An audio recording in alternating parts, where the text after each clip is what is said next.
네, 근래에 영국, 일본, 그리고 한국, 이 3국의 형태는 좀 조금이 아니라 많이, 형태는 각각 다르지만, 각기 어떤 일들이 생겨나고 있냐면은, 상당히 비이성적인 그런 현상이 일어나고 있습니다. 맨 처음에 이제까지 있었던 일이 뭡니까? 보리스 영국 총리가 있죠?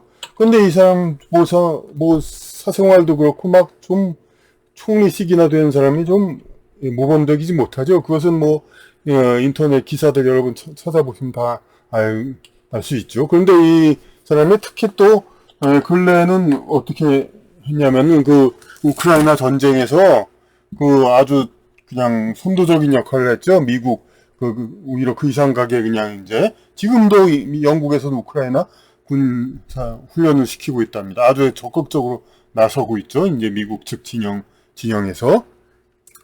그랬는데, 이 총리가 상당히 그냥 좌충우돌 그냥 제멋대로 어떤 사생활도 난장판을 하고, 술도 마시고 그러더니만 여러 가지 문제가 있다 보니까 결국은 사임을 했습니다.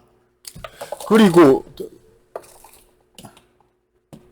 순서는 일본을 앞서 놨지만은 상징적으로 한국이 먼저 일어난 일이지만 일본부터 얘기했습니다. 다 아시다시피 일본 아베 현직 총리보다 더 영향력이 있었던 그러한 총리가 정치인이 어처구니 없는 범행에 의해서 피살됐습니다. 그리고 한국에서는 또 어떤 일이 일어나냐면은 정치적으로 참 해괴한 일이 일어나고 있죠. 집권 여당이 다 승리하고 막 시작해야 하고 한참 희망차게 시작할 때 대통령의 지지율이 30%대이고 그리고 이준석 대표가 3번의 선거를 승리로 이끈 공로가 있는 대표가 무슨 윤리위라는 어처구니 없는, 물론 그 사실 여부에 대해서도 인터넷상에 논쟁이 많습니다만 그건 모든 걸 떠나서 어떻게 조직의 지도자가 그 아랫사람 대다수도 아니고 몇몇에 의해서 징계를 받아 쫓겨나는 그런 우스운 일이 어디 있습니까? 아니, 국가의 수장인 대통령도 형사처벌을 면제받고 사법부 혼자서 대통령 쫓아낼 수 있습니까? 여러 가지 그냥 국민을 대표하는 국회에서 탄핵을 하고 헌법재판소 통과하고 여러 가지 국민 대다수가 원하고 있다는 게 검증된 다음에 가능한 거죠. 어느 집단이든 다 마찬가지인데, 이런 비이성적인 행위죠, 결국은. 그러니까 영국은 총리 그 자체가 비이성적인 그런 행위를 일삼는 사람이 총리를 하다가 최근엔 물러났지만 도대체 이 다음에 더 좋은 지도자가 나타나기라는 그런 보장이 지금 없습니다. 일본은 최장수 총리를 하다가 지금 스가 총리, 기시다 총리 나오죠. 두 사람 다 아직 시원찮죠. 도대체 하고 있는지. 그리고 아직도 아베 전 총리의 영향력이 가장 크다는 것 자체가 벌써 새 총리가 별로 그렇게 확실한 지도자가 아니라는 것. 그러니까 결국은 확실한 지도자감을 잃은 것이죠. 일본. 한국은 그러니까 집권당이라기보다 하여튼 국힘당이 그동안 여러 가지 문제점, 사실, 더민당 그쪽은 이 나라의 비주류 세력이었고, 건국대부터 이 나라 정체성과는 좀 다르게 이끌어가는 세력이기 때문에, 이 나라의 중추는 사실, 국힘당이 해야 되는데, 그리고 국힘당이 훨씬 정치가 쉽죠. 왜냐면 하던 대로 해서 민생만 잘하면 되는 거죠. 근데 더민당은 북한하고도 잘 지내야 하고, 그렇다고 일본하고 미국하고 완전히 척지일 수도 없고, 하여튼 상당히 힘들죠. 근데 지네들 출신과 지지자, 하려면 북한하고도 잘 지내야 되고, 이런 여러 가지, 그리고 어떤, 뭐 유럽 좌파 이제 사회주의 연맹이 압력인지 뭔지 모르지만은 유럽 그런 이제 상당수의 좌파 진영 그런 이념도 실현해야 되고 그러니까 여성 환경 인권 여성 그런 것도 해야 되니까 이제 무슨 탈원전도 하고 뭐 여러 가지 그런 이제 국민 인기에 맞지 않는 그리고 여성 할당 장관 능력을 보지 않는 그런 거 해가지고 더민당은 집권에 이제 자기네들이 유리하게만 끌고 가지 못했기 때문에 결국 5년 만에 또 정권을 내준 거죠. 근데 국힘당은 그냥 하던 대로만 하면 됩니다. 국힘당 보고 뭐 극우적인 스탠스 입장을 가지라는 압력도 없고 그냥 그야말로 하던 그대로 하면 되는데 결국은 부패, 무능 뭐 이런 거라고 과거엔 얘기했었는데 이번은 멀쩡히 그냥 집권을 해놓고서도 응? 아니 뭐 여러 가지 소리 뭐 지금 많지만은 세상에 그러니까 그 하극상이죠. 그러니까 아랫사람이 위를 이렇게 그렇게 이제 내쫓는 거죠. 몇몇 사람이. 그러니까 쿠데타나 비슷한 거죠. 그러니까 예. 그런 상황인데 그런데 이제 이런 세 가지 퇴보가 되는 이 나라 정치가 제대로 안 된다는 거가 이 나라가 뭔가 좀 문제가 있다, 제대로 안 돌아갈 조짐이 있다는 거죠, 이제. 그럼 이 나라, 이 세 나라의 공통점이 뭡니까? 세 나라의 공통점이 좋게 말하면 진보 진영이라고 하지만 이들의 그 수장이라고 한 미국도 지금 여러 가지 뭐 대법원 판결 뭐 기타 뭐 그 진보 좌파적인 여러 가지 사상과 섞이느라고 진통을 겪고 있죠. 그런데 이 과격하게 말해서 하여튼 미일한 요 세 나라들은 미일 아니라 영국, 일본, 한국 세 나라는 미국의 가장 충실한 동맹입니다. 물론 유럽 여러 나라들이 있다고 하지만 사실 독일, 프랑스 이런 쪽은 다 자기 나름대로의 꿍꿍이 속이 다 있고 자기 나름대로 생각이 있죠. 근데 이 영국은 뭐 원래부터 뭐 사실 같은 나라니까 그 뿌리가 같으니까 당연한 거고 일본 그리고 자신들의 해양 그 18세기부터 뭐 언제부터 계속 이어온 그 해양 패권을 계속 쥐고 싶은 것이고 일본 한국은 이제 옆에 거대한 중국을 맞서서 자기네 어떤 국가적인 위상을 유지하려니까 바다 건너 미국에 이제 자꾸 달라붙는 그런 상황이 되죠. 그러니까 일본과 한국은 유럽 제국, 유럽 여러 나라들보다는 미국에 훨씬 충실한 동맹이고 요 세 나라가 충실한 동맹입니다. 그러니까 그런데 이 세 나라가 전부 정치적으로 그냥 뭐 미국이 그렇다는 건 더 얘기할 필요도 없고 그러니까 하여튼 정치적으로 이상해 형태는 다 다르지만 하여튼 좌충우돌 뭔가 좀 지도자적인 답지 않은 지도자가 나와가지고 너무 과격하게 이제 우크라이나 전쟁 그런데도 여러 가지 그냥 개입을 안 보고 그러면서 하더니만 이제 바꾼다고 하지만 또 어떻게 바꿀지 모르긴 일이고 여기서는 그나마 이전까지 적어도 일본을 위해서는 가장 충실하게 이끌어왔던 지도자를 그냥 하루아침에 잃었고 이 비이성적인 거죠. 이 범죄 행위자도 이제 어떤 정치적인 동기도 아닌 뭐 이상한 종교 뭐 그런 거라면서 그러니까 이게 하나의 비이성적이고 총리 자체가 비이성적이고 여기는 범인 자체가 범인이 비이성적이고 한국은 이 국힘당이 비이성적이죠. 도대체 이게 아니 조직 자체가 의미가 없는 거지 세상에 조직의 장이 아래 몇몇 사람이 나가라고 한대 금방 나간다. 그 징계를 받아 그 징계 자체가 무슨 거지. 그런데 물론 이제 이거 자체를 끝내 두둔하는 게 아니죠. 이제 입장에서는 왜냐하면 이 한국의 경우 이준석 대표의 그 무모한 그 우크라이나 방문 그렇게 해서 러시아한테 정말 척죄 가지고 러시아에 삼성이 투자한 게 얼만데 근데 삼성은 아시다시피 우리나라 경제를 바치고 있는 곳이고, 그러니까 러시아 푸틴이 이게 시나리오를 만들려면 러시아 푸틴이 야 이준석 너희 이런애 한국의 미래 정치인으로 크면은 한국 너희 재미없어 하고 푸틴이 그랬어요. 그걸 이재용 삼성회장 같은 이제 재계 인물에게 얘기를 했단 말이에요. 푸틴이. 그럼 재계에서 자기가 후원하는 정치인들에게 어떻게 해서라도 이 이준석은 크면 안 된다. 그렇게 해서 제가 이준석은 지금 위기에서 벗어나려면 러시아 대사관에 가서 사과를 해야 된다는 그런 얘기까지도 했습니다만은 뭐 들릴 리 만무하죠. 하여튼 그렇게 해가지고 그 한국은 이런 여러 가지 비이성들이 섞여가지고 지금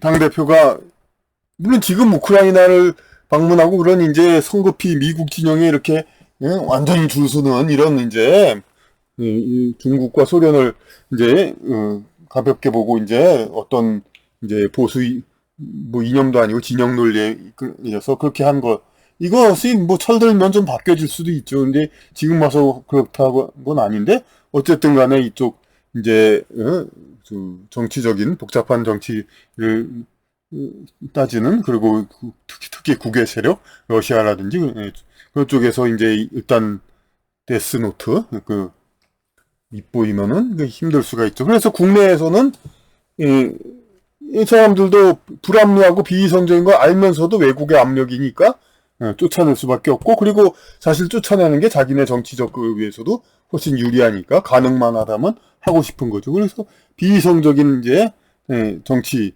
당대표 쫓아내기 그게 돼 있고, 일본은 그냥 아주 그냥 단박에 그냥 아주 한 사람이 비이성 관인에 미친 그렇다고도 볼 수 있죠. 그렇게 사람의 비이성적인 행위로 인하여 아주 크나큰 영향을 줬고, 여기는 지속적인 나라 수장의 비이성적인 행위, 그래서 나라가 좀 이렇게 안정되지 못하다고도 할 수 있고, 하여튼 이 세 나라는 그러니까 좀 제대로 된 지도자를 믿고 국민이 따르는 형편이 지금 아닌 상태입니다. 지금 이렇게 지도자가 이렇게 잘 안 되고 있는 상황, 이걸 어떤 의미로 봐야 됩니까? 그럼 저기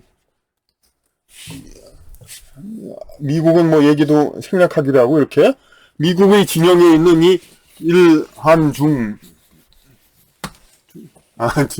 일한영, 우리가 자꾸 영국을 우리는 자꾸 이 미일 중 러시아 이것만 생각하다 보니까 영국을 그렇게 크게 의식하지 않는데, 우리가 알게 모르게 영국은 굉장히 많이 관여하고 있습니다. 왜냐하면 미국과 동맹국이고, 당장 인터넷에 검색해 보십시오. 영국의 어떤 세상의 사회 일들 그런 것들을 기사로 많이 나옵니다. 우리 사람 보고 이제 한때 예전에는 중국의 어떤 기사들도 좀 나왔는데 요새는 일부러 중국 기사들을 많이 좀 억제하고 있습니다. 근데 미국의 어떤 기사들, 그러니까 정치적 기사야 당연히 오지만 미국의 어떤 사연, 그냥 사회 일들, 어떤 사람이 죽었는데 감동적이었다, 어떤 사람이 이웃이 온정을 베풀어서 그랬다. 그럼 미국의 사소한 일들도 우리가 인터넷 기사, 신문 기사 나오는데 영국의 기사도 상당히 나옵니다. 적어도 그 양이 아마 중국의 기사보다 더 많을 겁니다. 물론 일본보다도 많고. 그렇게 해서 영국은 어떤 이제 계속 지속적으로 우리 한국을 이제 자기네와 같은 진영으로 묶어두기 위한 노력을 굉장히 많이 하고 있습니다. 그러니까 이 영일한세 이제 미국의 이 가장 가까운 동맹국들이 지도자가 국가의 지도력이 각각 다른 이유지만 셋 다 비이성적인 그런 사태에 의해서 이렇게 일어나고 있습니다. 근데 나라의 지도자가 제대로 안 쓴다는 게 뭡니까? 나라의 국운이 좀 문제가 있다는 거죠. 국운이. 우리는 그러니까 지난번 대통령 선거에서도 참 비호감돼서 나오고 말이 많았죠. 그러니까 한국도 여기 그러고 일본은 아예 그러니까 그나마 있었던 잠재적 지도자, 그러니까 앞으로 오래 살았다면 계속 일본을 이끌어갈 수 있었는데 막 이렇고, 영국은 또 그렇게 기껏 총리라는 사람이 그런 모양이고, 이 국군이 내려간다는 겁니다. 그 반면에 그러면 이 러시아와 중국은 어떻습니까? 푸틴이 무슨 병 걸려고 어쩌고 저쩌고 뭐 그냥 엉망이다 정신이 뭐 그냥 쿠데타 일어난다 별소리 다 있었죠. 우크라이나 전쟁할 때. 근데 최근에도 나왔는데 뭐 아무런 문제 없었죠. 예, 나이가 좀 있지만 러시아. 그리고 중국도 습근평이 올 10월 달에 연임인가 할까 말까 하죠. 그거에 대해서 사실 뭐 누가 뭐 총리가 뭐 딴소리 했대는데 사실 연임 안 했으면 하는데 지가 뭔데 연임을 합니까? 그리고 호금도 씨가 했을 때보다 중국이 아무래도 좀 우리나라가 좀 껄끄럽고 좀 그렇게 상대적으로 그렇습니다. 예, 호금도 씨가 했을 때는 이제 좀 중국이 이런 이쪽 진영하고도 좀 비교적 완만했던 것 같은데 하여튼 그럽니다. 하여튼 물론 또 이쪽이 이제 강성되고 그걸 또 강조하니까 더 주변국이 불편할 건 마찬가지죠. 근데 여하튼 간에 여태까지 없었던 그 3년 연임을 계속 하겠다 그렇게 했는데 뭐 보도를 통제해서 그랬는지 모르지만 뭐 중국의 안 좋은 소식이라면 당연히 보도를 했죠. 중국이 비밀로 자체 통제한다고 우리나라까지 안 옵니까? 근데 아무런 권력상의 혼란이 없습니다. 결국은 뭐 러시아, 중국은 다 그냥 그럭저럭 다 지도자들을 제대로 갖춰놓고 그럭저럭 잘 나간다는 겁니다. 그러니까 결론. 그러니까 그럼 결국 무슨 어쩌자는 얘기니까 이 세계를 양분하는 이 세력, 미국을 여기다 그리니까 좀 이상하네요. 그러니까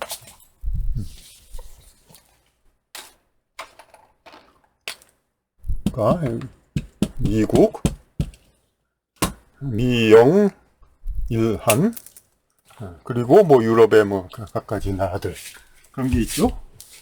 하고 이쪽 러시아 중국하고의 대립. 결국은 러시아 중국 쪽으로 뭔가 이제 기운이 이동하는 거가 아닐까 이런 이제 불길한 꼭 뭐 불길할 것도 없죠. 한국은 오히려 더 이제 선택의 여지가 어찌면 더 있을지도 모릅니다. 앞으로 지금도 물론 현명한 정치인들은 좀 그렇게 하고 있고요. 하지만 일단은 이렇게 형식상 이렇게 돼 있는 이 상황에서 일본이라고 또 선택 여지가 전혀 없는 건 아닙니다. 일본도 한때 하토야마 일본 민주당 총리가 있을 때 앞으로 친중하겠다 했는데 몇 달 안가 금방 쫓겨났죠. 이제 그래서 그렇긴 한데 일본도 그렇다고 뭐 친중이 좋다는 게 아니라 한국이라는 거 자체가 이 대륙과 해양 세력의 중심에서 있기 때문에 한국이라는 나라가 존재가 되는 거죠. 근데 지금 이 상태에서 계속해서 우리가 이 상황에서 이런 양쪽 진영의 운세가 어떻게 돌아가는가 이런 거를 면밀히 살피지 않고 계속 기계적인 진영 논리에 따라서 그렇게 지나다 보면은 뭐 이게 참 오히려 이제 이런 쪽 진영을 더 경도된 분들이 이제 과거에 그런 얘기들 많이 했죠. 우리나라가 사회주의 무슨 좌파를 하다 보면 베네수엘라 같이 된다, 뭐 아르헨티나 같이 된다, 망한다 그런 얘기 많이 하죠. 근세에도 사실 더 잘 살았다가 더 안 된 나라들이 있죠. 그리고 더 크게 보면은 어떤 나라들이 있냐면은 나라라기보다 우리가 보면 저기 유적들이 있죠. 멕시코 거기 보면은 멕시코는 잉카 문명이고 페루는 안데스 멕시코는 마야 문명 잉카 문명 그리고 왠지 좀 캄보디아의 앙코르와트와도 비슷합니다. 이 유적지들을 보면은 상당히 대단하죠. 이집트의 피라미드. 대단하죠, 상당히. 그런데 지금 후손들은 그만 못하죠, 지금 전부. 이 사람들 다 멸종된 거 아니고 그대로 다 살아있습니다. 남미 원주민들 지금 다 중남미에 다 이렇게 살아있죠. 예. 그 이집트는 이제 지금 오히려 옛날부터 피라미드가 한 상당 기간이 있었는데 초기에 만든 것보다 후기에 만든 거가 더 못하죠, 자꾸. 이런 게 뭡니까? 점점 더 퇴보되는 거. 퇴보되는 건 그 사람들이 퇴보하고 싶어서 퇴보한 게 아니라 이렇게 지도자들이 제대로 된 지도자들이 안 나오고 그러니까 전적으로 말해서 영적 수준이 자꾸 퇴보하는 겁니다. 그러니까 이게 순전히 어떤 이제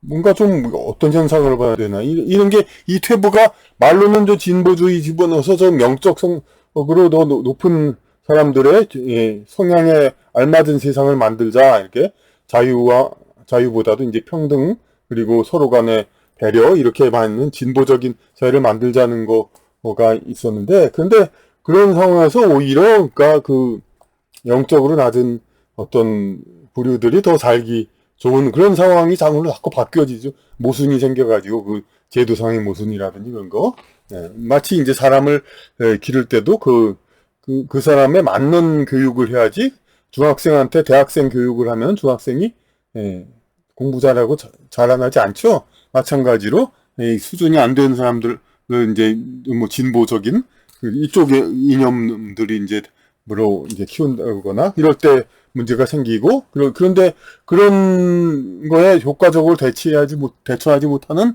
그 진영 논리 그런 쪽들이 그냥 이렇게 계속해서 어떤 효과적인 그러니까 그런 이념에 대한 인식을 좌파나 진보 그런 이념에 대한 인식을 가지고 그런 거에 대처하는 게 아니라 어떤 진영론 논리로 대처하죠. 그러니까 그래가지고 어떻게 해서라도 우리는 미일 또 한미 동맹 이쪽에서 러시아 대륙 이쪽을 싸우자 대립하자 이런 식으로 하는데 오히려 이제 운세가 자꾸 이쪽은 지도자들이 그냥 나라를 잘 이끌고 나아가는데 이쪽은 계속해서 지도자들이 자꾸 난맥상 미국도 최근 몇 년 전 정말 좀 그렇죠 이제 좀 뭐 모두가 끄덕이는 지도자들이 좀 안 나타나고 있죠. 트럼프 전 대통령이 우파 쪽에서는 나름 이제 칭찬도 받지만 아무래도 이제 지도자다운 그런 근거는 것은 없죠. 이제 그런